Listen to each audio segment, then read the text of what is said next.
आज मु आपण मानक पई पुणी आ गोटे रेसिपी नहीं आसी दही कड़ी रेसिपी मु आपण मानक पई आनीची।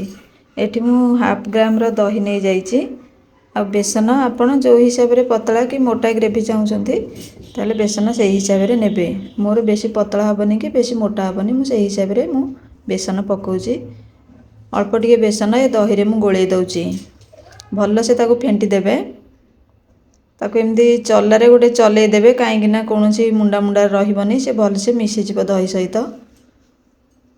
मु पानी दे दउची। प्रथम दहीटा को मु बसई देबी। हळदी टिके पकई दउची मु। कड़े मु आगुरु बसई देइथिली से कड़े ताती गलानी। सुखिला लंका आ पंच फुटण आपण माने कढ़ी रे पंच फुटण फुटेबे भल भल बास्ना हबा टेस्ट मध्य भल लागिवो। प्रथमे मु दहीटा को बसई दउची तापर मु अलगा जिंस रेडी करिबी। दहीटा हमर फुटिबा को टाइम लागिवो टिके ता भितरे मु पकुड़ी बनै दउची। एठी मु आ गोटे जगह रे मु बेसन दउची पियाज लूण स्वाद अनुसार मु लूण पकई दउची टिके हळदी गुंड हाथ रे टिके क्रश करी मु जुआणी पकई दउची। तापरे आपण एडा होची मोर बाड़ी होची सोरिष साग तापरे एठी पियाज संढा मु एई सब को नै बनेबी पकुड़ी। आपण माने आकु भी न पकई पारंती खाली पियाज पकई पकुड़ी बनै परिबे नहले सेमिति भी बनेले भल लागिवो कढ़ी रे जेमिति भी पकई परिबे। जेतु पियाज संढा थिला मु कहले नष्ट काई हबो मु पकई दउची। मात्र एतिकी मो पाखरे सोरिष साग थिला मु सोरिष साग पियाज संडा एई सब को नै मु पकुड़ी बनौची। आपण माने पालंग रे पकुड़ी करि परिबे न तो खाली सेमिति बेसन रे करि परिबे पियाज देकी करि परिबे जेमति ही करिवे भल लागिवो। ताको भल से ताको गोळेई देबे जेमति बेसनटा हमरा हल्का हे जिवो। जेते हल्का हबो हमरा कढ़ी रे पइले पकुड़ीटी हमरा नरम लागिवो। आ भितरे हमरा दही फुटिबा को स्टार्ट करलानी मु पकुड़ीटी छाणी दउची।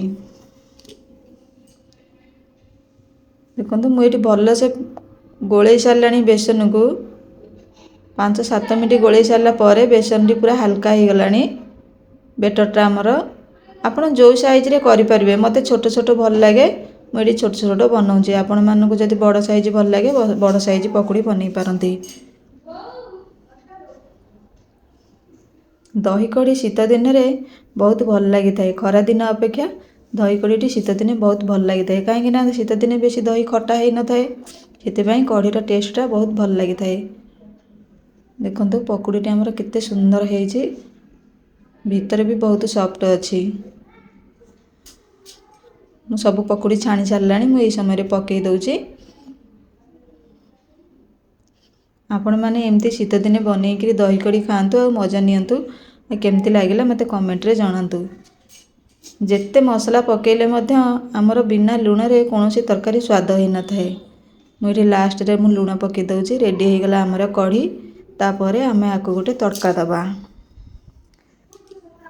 एमती भी खाई परिबे किंतु टिके टेस्ट अधिक टेस्ट पई मु एठी तड़का दउची। सोरिष तेल रे छुंक करिवे। तापर अल्प सोरिष मु पकई दउची रसुण हेंगू मु तो कहबी आपण माने दही कड़ी रे निहाती भाव रे हेंगू पकांतु।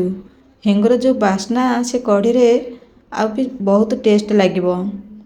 आपण मानकु जदि मो दही कड़ी रे रेसिपीटा भल लागि थाए लाइक करिवे सांग मान पाखु शेयर करिवे नुआ थले मो चैनल रे सब्सक्राइब करिवे। लास्ट रे मु टिके धनिया पत्र पकई दउची। रेडी हे गला हमरा कढ़ी। देखंतु केते सुंदर देखा जाउची आ किपरि लागिला मते कमेंट रे जणांतु। नुआ थले मो चैनल रे सब्सक्राइब करंतु। रहउची नमस्कार।